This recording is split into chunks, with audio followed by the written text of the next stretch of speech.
Vamos a dejar a nuestro hermano Juan Tomás con esas palabras y el mensaje de reflexión que Dios tiene en este hermoso día, en este día de gloria para nosotros.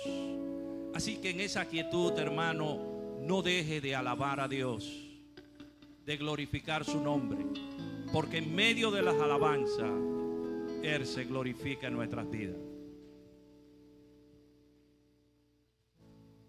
Gloria a Dios. Pueden adorar al Señor, hermanos. Dios es bueno y seguirá siendo bueno. Bendito sea el nombre del Señor. ¿Cuál es el tema del día de hoy, mis amados? A ver si se acuerdan. Humillados. Gracias, mi hermanito. Humillados ante su presencia. Abran por favor sus Biblias en el Evangelio según San Lucas, en su capítulo 18. Bendito sea el nombre del Señor. Humillados ante su presencia. Yo pregunto en esta mañana, ¿cuántos se sienten que están ante la presencia del Señor? Gloria al nombre del Señor para siempre.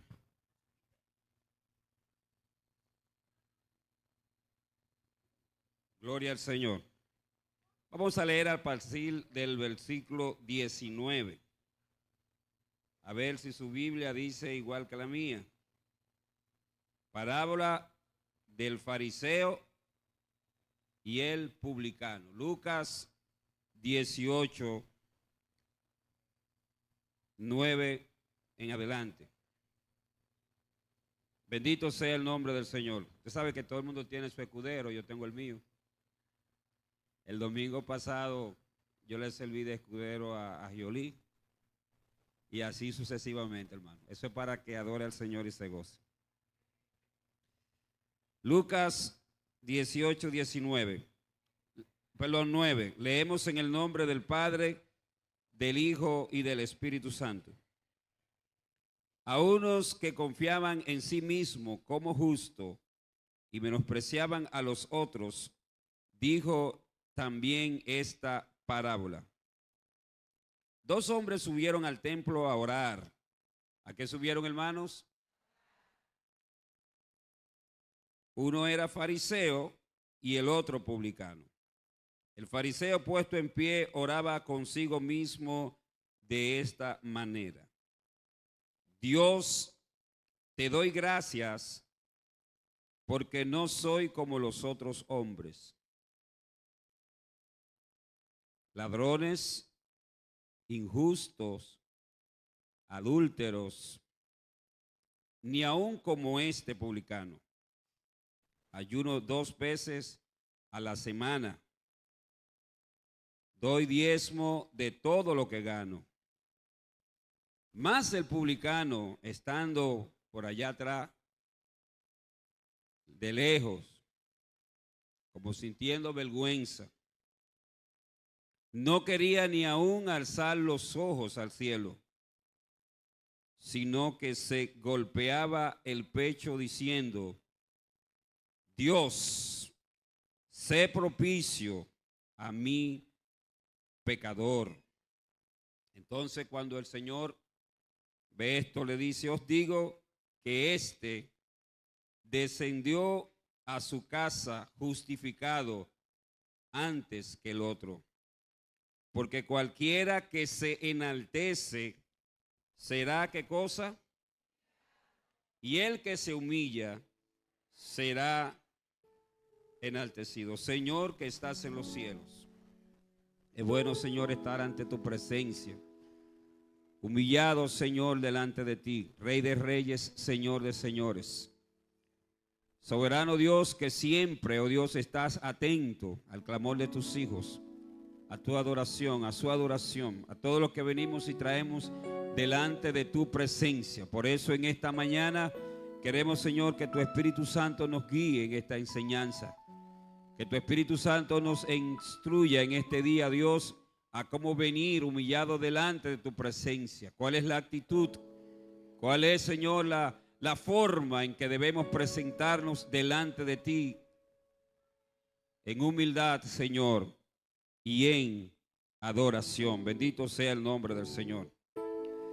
¿Sabe, hermano, que hoy justamente una semana, sí, creo que fue un día como hoy, estuvimos en una conversación muy profunda con un hermanito, y yo diría que, como diría la hija de Raquel, un discipulito de la iglesia. Y estuve hablando con él sobre algo que usted sabe, uno siempre le está dando seguimiento a los muchachos de la iglesia. Y el varón de unos 10, 11 años me dijo una palabra que tuve que meditar sobre ella, hermanos. Y realmente tuve que humillarme. El varón me dijo: varón Pepe, usted me vendió un sueño. Yo le digo: ¿usted cree, varón? Sí, usted me vendió un sueño. Porque ya usted me ha dicho eso ya un par de veces y todavía yo no he visto resultados. ¿Sabe que nosotros estamos trabajando a veces con los adolescentes y con los niños en temas que a ellos les gustan? Y cuando un niño, hermano, usted le dice que le va a dar algo o le ofrece algo, lo mejor es que usted se lo ofrezca, o mejor que usted se lo dé. Porque ellos en ese sentido son persistentes. Entonces, yo pensaba que la Biblia dice que tenemos que ser como los niños, no en el sentido de la persistencia, sino en el sentido de la humildad. Usted sabe, hermano, y nosotros conocemos todos los que tenemos hijos o sobrinos que no sean medio trastornados, como el caso que está por ahí, que uno les regaña, uno lo corrige, uno lo castiga, y en algún momento, aunque ellos están molestos, luego bajan la guardia, e incluso en el mismo acto usted le puede estar llamando la atención y ese niño viene y le abraza, viene y se acoge a usted, aún después de usted haberle reprendido. Pero la Biblia, hermano, está llena de enseñanzas. Y yo creo que es importante que nosotros como creyentes, como cristianos, entendamos de la importancia de estar humillado delante de la presencia del Señor y de la importancia que Dios le da al tema de la humildad. Más que lo que usted se pueda imaginar, yo me atrevería a decir en esta hora que el tema de la humildad es un asunto de vida o de muerte. Porque fácilmente el que no es humilde puede perder su vida. Yo estuve haciendo una colecta de algunos pasajes del Antiguo Testamento y del Nuevo Testamento que hablan acerca de la humildad. Por ejemplo, cuando nosotros vemos el libro de los Proverbios, su capítulo 22 y versículo 4, vemos que la Biblia dice que riqueza y honra son la remuneración de la humildad y del temor al Señor. Es decir, que Dios premia, Dios da bendición a aquel que es humilde. Mateo 23:12 dice: porque el que se enaltece será humillado, y el que se humilla será enaltecido. Hermano, no hay ningún beneficio en ser arrogante ni en ser altanero. Santiago, por su parte, dice que Él da mayor gracia. Por esto dice Dios: resiste a los soberbios y da gracia a los que son humildes. Y Pablo, hablando a los filipenses, dice: nada hagáis por contienda o por vanagloria, antes bien con humildad, estimando a cada uno como superior a suyo propio, sino que trátense como superiores a sí mismos, no mirando cada uno por lo suyo propio, sino también por los demás. Y Colosenses 3:12 dice: vestíos como escogidos de Dios santo y amado, de entrañable misericordia, de benignidad, de humildad, de mansedumbre y de paciencia.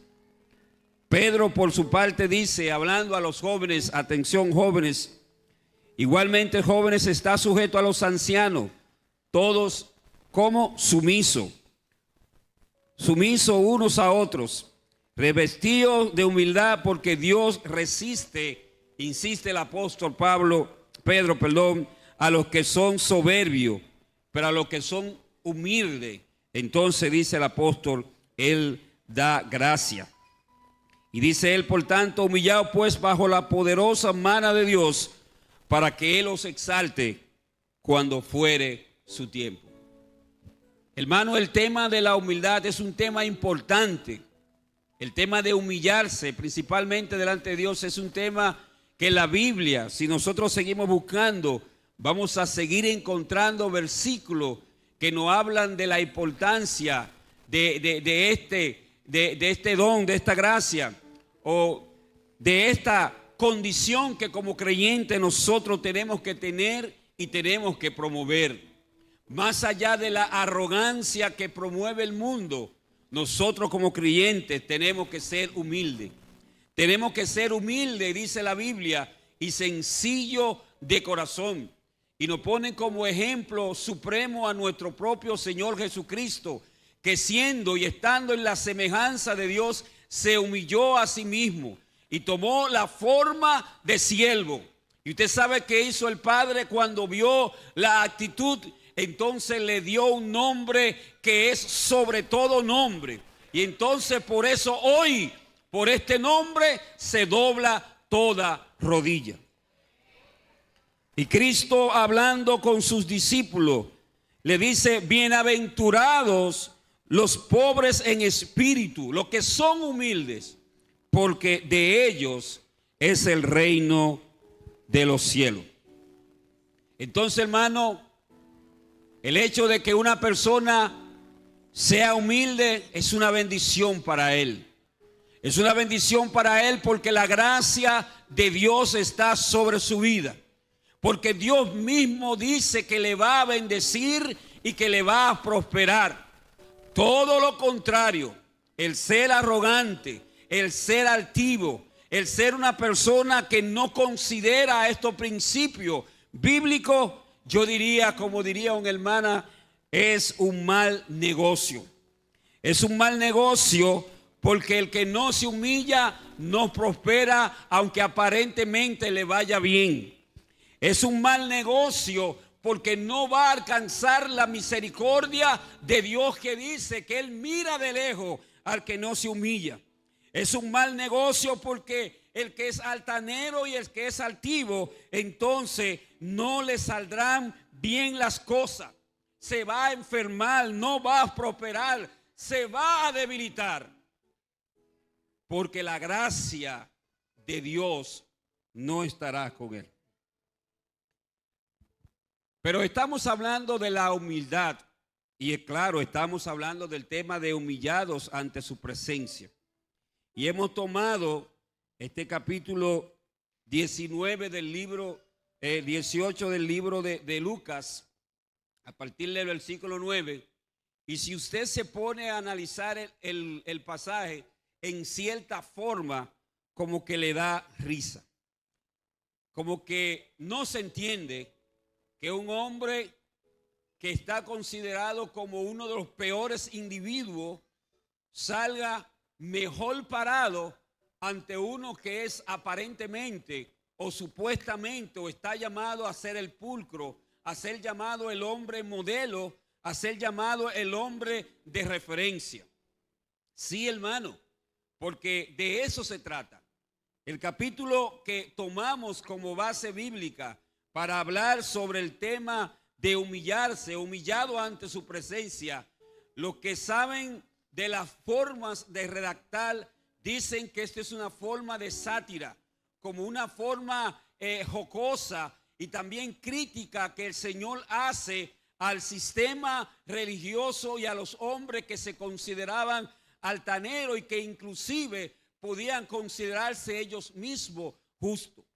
Cristo tomó a uno de los personajes o a una de las posiciones más odiadas en el pueblo de Israel, como lo es un publicano, y lo comparó en poca palabra en esta parábola con un escriba, con un fariseo.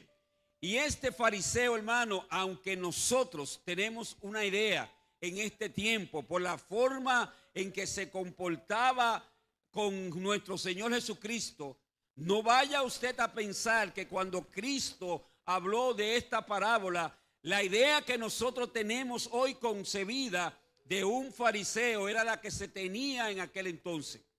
Un fariseo era una persona respetable, era una persona que trataba de hacer las cosas correctamente.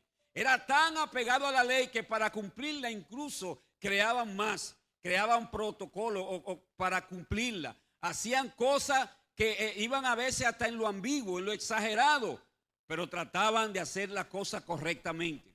Por el contrario, el publicano era un hombre que era visto por el pueblo de Israel como lo peor que se puede ser. A Cristo se le criticó porque se juntaba con las prostitutas, con los delincuentes y con los publicanos. Miren al nivel que la persona tenían puesto al publicano. Pero el fariseo era el correcto, era el que estaba bien.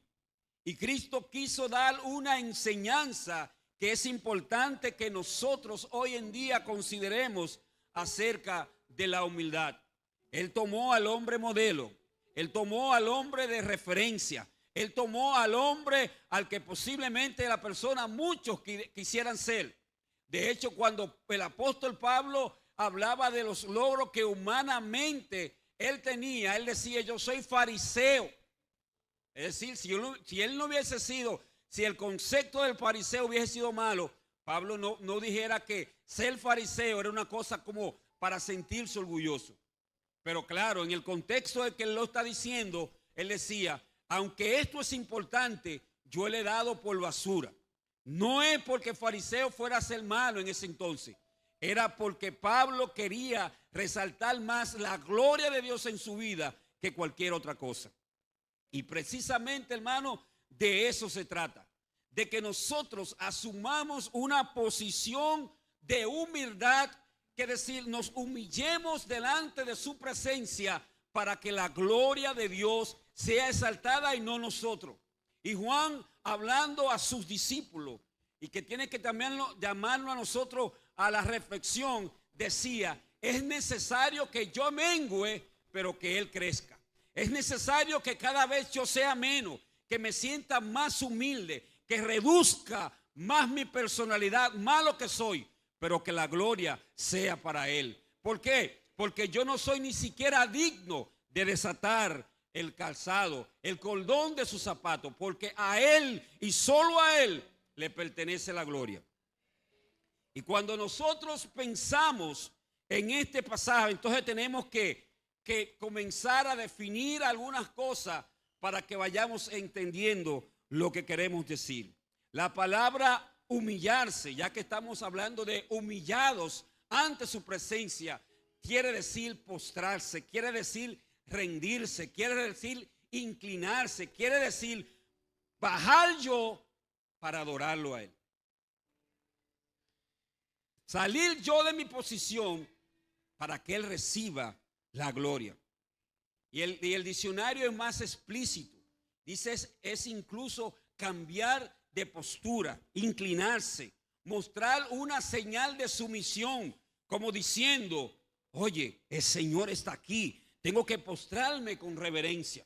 Eso es humildad, esa es humillación. Por tanto, cuando nosotros decimos al entrar en este servicio, al venir a esta casa, humillados ante su presencia, estamos diciendo: venimos delante de Él sumiso, en obediencia, en adoración, porque también el humillarse es símbolo de adoración. Por eso el que no se humilla no puede adorar. Por eso el que no rinde su corazón no puede aceptar a Cristo ni a su sacrificio, porque su orgullo y su altivez pone su mente en otra cosa. Así que, hermano, cuando aquí se esté hablando de adoración y de humillación, mira, ven cómo nosotros nos vamos a comportar. Vamos a ver cuál es la actitud que vamos a tomar, porque no estamos hablando de cualquier cosa. Estamos hablando de rendirnos delante de la presencia de aquel que puede hacer todas las cosas. De aquel que hizo posible que usted y yo hoy pudiéramos prender la luz de la vida y amanecer. Aquel que hizo posible que usted esté sentado ahí a pesar de cualquier circunstancia que pueda estar experimentando en su vida. Aquel que hace posible que usted pueda respirar, que usted pueda caminar, que usted pueda ver la luz del sol, que usted pueda escuchar los sonidos, que usted pueda gozarse en medio de la adoración. De eso se trata. La humillación o humillarse delante de la presencia del Señor es precisamente de eso, de un reconocimiento de la grandeza de Dios. ¿Por qué la gente cuando un alto funcionario se para y quiere verlo? Porque reconoce que en esa persona hay ¿qué cosa? Grandeza. Y usted quiere pegarse, y usted quiere hacerse una foto con él, porque en esa persona hay grandeza. Su Dios, mi Dios, es más grande que cualquier cosa sobre esta tierra. Por tanto, la foto que yo me quiero hacer, la pegada que quiero tomar, tiene que ser con Él. Sobre todas las cosas, tiene que haber un reconocimiento de la grandeza del Señor. Y la Biblia, hermano, habla sobre esto. Habla precisamente de la grandeza, que es lo que nosotros podemos decir que es el primer elemento que nosotros como creyentes podemos tener al reconocer a Dios por su grandeza. Cuando uno es humilde, reconoce la grandeza del otro. Y en este caso, no se trata del reconocimiento de una persona, se trata del reconocimiento de la grandeza de Dios. Y como dirían los exégetas, se trata de sus omniatributos, su omnipotencia, su omnisciencia, aleluya, su omnipresencia, que cuando los hombres tuvieron delante de su presencia así de forma tangible, tuvieron que decir, ay, por ejemplo, como Isaías, ay de mí, que siendo un hombre de labios inmundos, siendo yo un pecador, han visto o he visto la gloria del Señor. Ni siquiera vio la gloria del Señor. Vieron ángeles que no podían estar sino que cubiertos, adorando al Señor, decía Isaías en aquel año de que murió el rey Usías, cuando él estaba viendo la grandeza del Señor. Y declaró él no solo que Dios era grande, sino que él era un hombre humilde, que él era un hombre de labios inmundos, que era un hombre lleno de defectos, que era un hombre que podía tener problemas, pero estuvo delante de la presencia de aquel que es más grande que todas las cosas. Y de eso se trata, de reconocer mi condición, pero también de reconocer su grandeza, de reconocer que Él es grande, que Él es alto, que Él es sublime, que Él es el gran yo soy, que Él ha hecho posible todas las cosas. Humillado delante de su presencia significa reconocer su grandeza. Por eso Isaías dice, soy hombre de labios inmundos. De acuerdo con la Biblia, humillarse delante de Dios es reconocer primero que no somos nada y que Él lo es todo. Es reflexionar sobre su grandeza.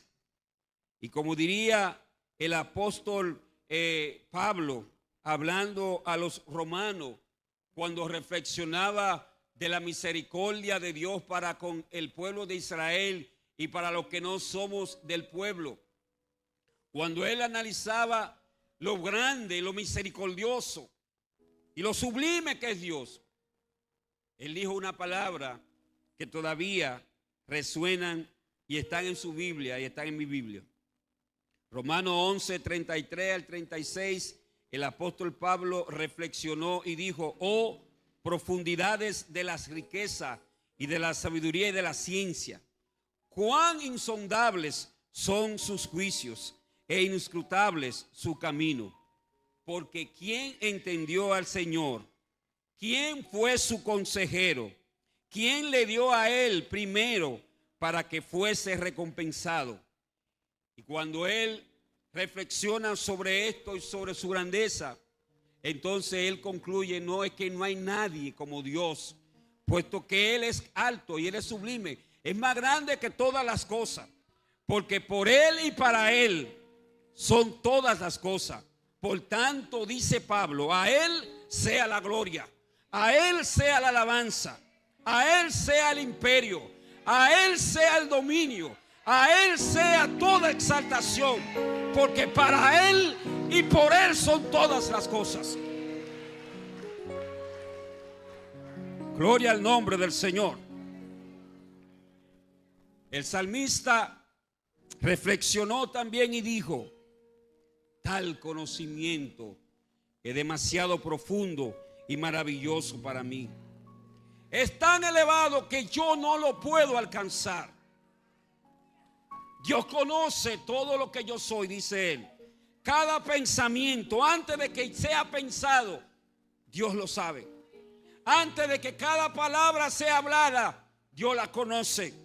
Antes de que yo haga cualquier cosa, ya Dios está al tanto. Eso es humildad, hermano. Reconocer su grandeza. Aleluya. Reconocer su poder. Reconocer, aleluya, su misericordia. Pero ese reconocimiento va más allá de ese entendimiento intelectual, hermano. Es importante reconocer esto. Es importante reconocer la grandeza de Dios. Pero también es importante, hermano, entender que esto va más allá. Es reconocer, como Isaías, mi propia condición. Es reconocer que para poder entrar delante de su presencia tengo que cambiar mis labios inmundos y mi actitud pecaminosa. Es decir, como Moisés cuando llega al lugar donde ve la sal saliente, tengo que quitarme lo calzado, porque el lugar donde estoy es santo. Y es santo porque el que está ahí es santo, es alto y sublime. Con esto, hermano,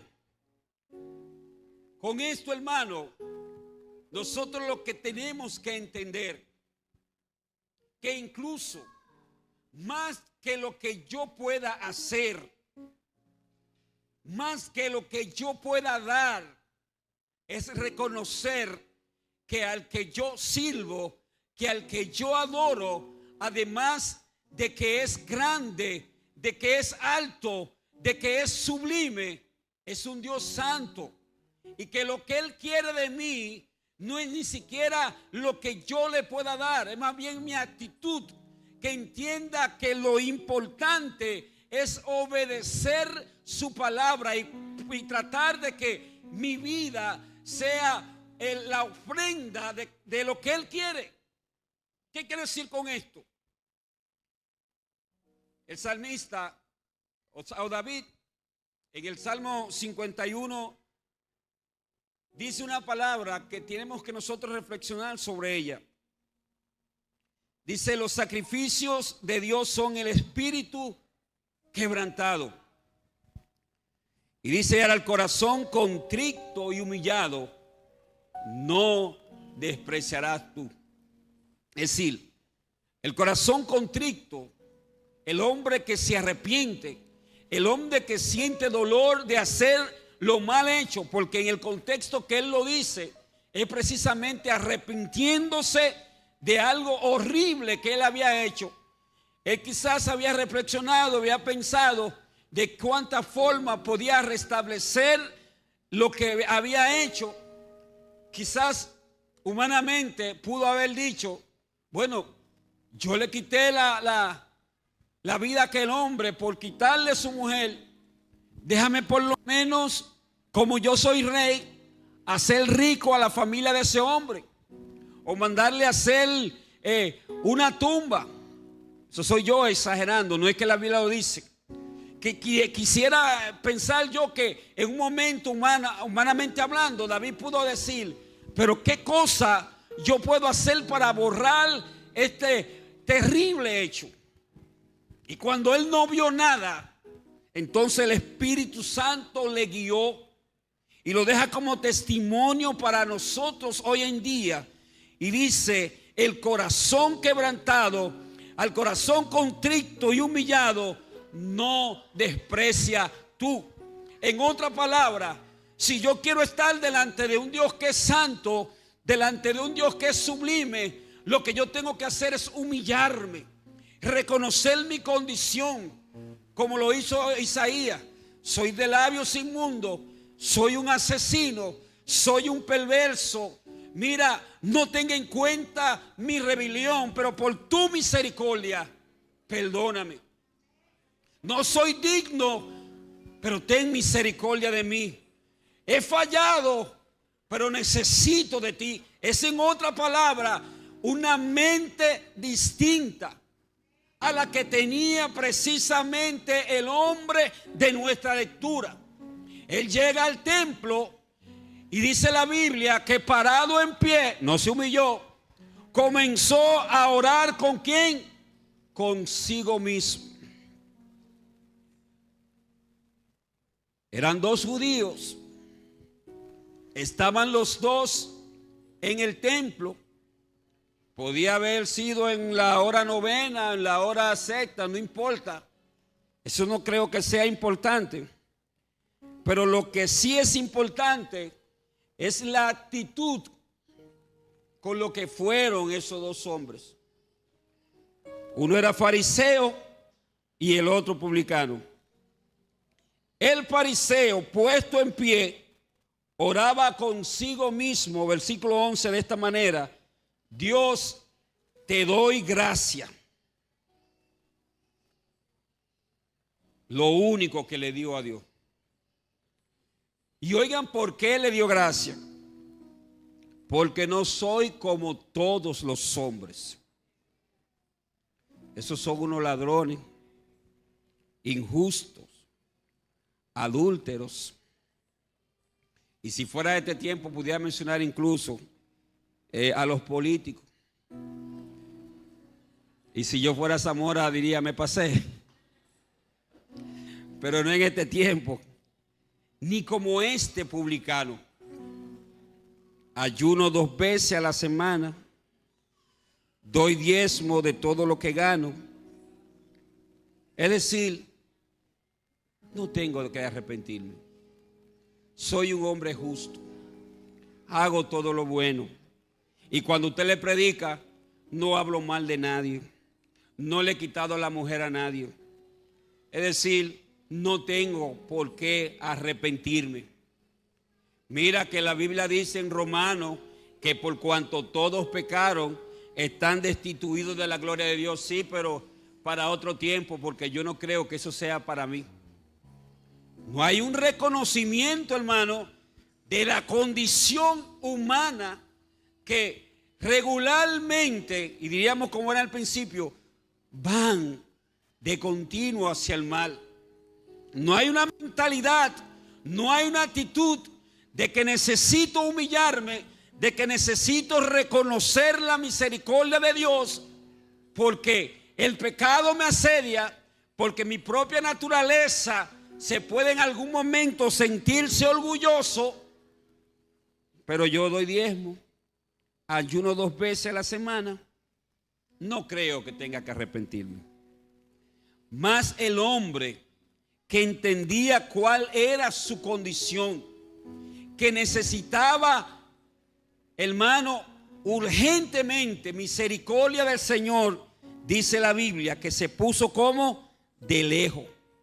Mientras él estaba parado allá, y que la Biblia dice que Jesús dice que a ellos les gustaba orar en público para que la gente le viera. El que sabía cuál era su condición, el que sabía que necesitaba del Señor, dice que ni siquiera quería alzar sus ojos.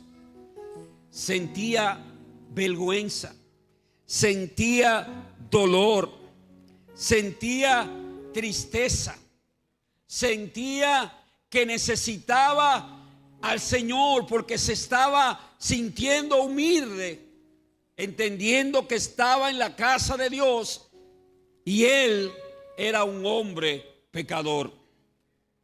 Y cuando él hace eso, entonces Cristo, que escudriña la mente y el corazón de los hombres, les dice: yo os digo que éste descendió a su casa justificado antes que el otro.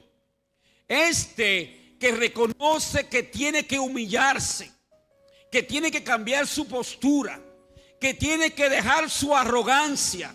Este que se considera que ni siquiera es digno delante de mí, ante mis ojos, es uno que es más justo que aquel que no me reconoce. Pero hermano, ¿por qué usted dice eso? Bueno, porque todavía en este tiempo, todavía en esta hora, en este siglo, en estas generaciones, hay hombres que entienden que no necesitan a Dios en su vida, que no necesitan reconocer a Cristo como Señor y Salvador.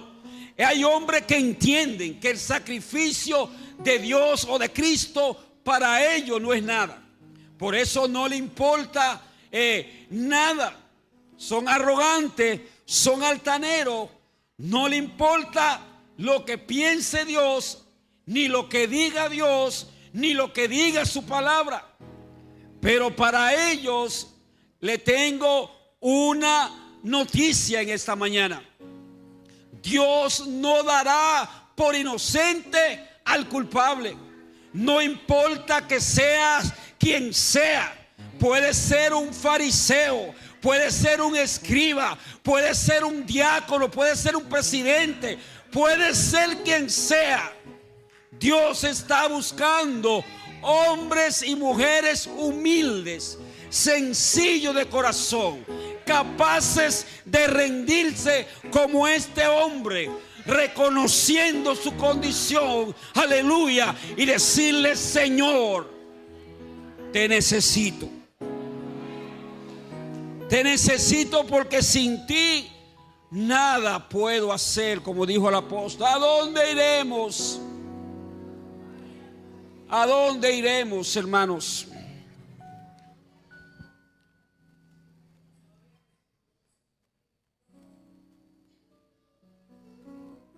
El mensaje, hermano, en esta mañana es que reflexionemos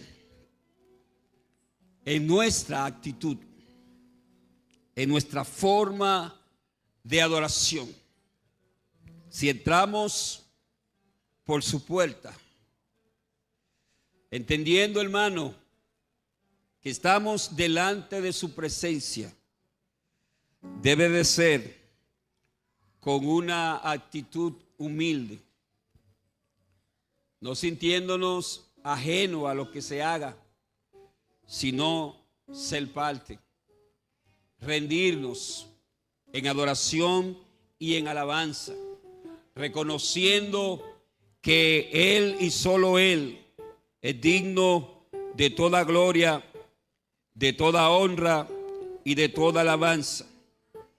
Y yo quiero, hermanos, concluir con un consejo que yo pienso pudiera ser la mejor de las conclusiones en esta mañana, en ese sentido, puesto que nos dice las Sagradas Escrituras que es precisamente lo que Dios quiere que nosotros hagamos. Y yo sé, hermano, que cuando usted reflexione sobre esto, sobre lo que Dios quiere que nosotros hagamos, estará de acuerdo conmigo. Bendito sea el nombre del Señor. Lo primero es que tenemos que tener cuidado con el yoísmo. hablar tanto del yo hace daño. Como Juan, tenemos que entender que es necesario que ese yo mengüe, pero que él crezca. Que tenemos que tener una actitud diferente. Dios sabe quién es digno y quién no lo es. No importa su condición social, no importa su condición religiosa, no importa su condición, no importa cuál sea, no importa que tú ayunes. Si eres altivo, Dios mira eso de lejos. No importa que tú ores, si eres altivo, Dios no te escucha. No importa, hermano, porque lo importante, aunque yo no sé cómo hay personas que han sabido eso, que dicen que Dios lo que come es corazón. No, hermano, hay que ser íntegro en todo: mente, palabra y cuerpo. Oiga, hermano, lo que dice Proverbios 3, 5 y 6. Fíate de Jehová de todo tu corazón y no te apoyes en tu propia prudencia. Reconócelo en tus caminos y Él enderezará tus veredas. Dios le bendiga y Dios le guarde.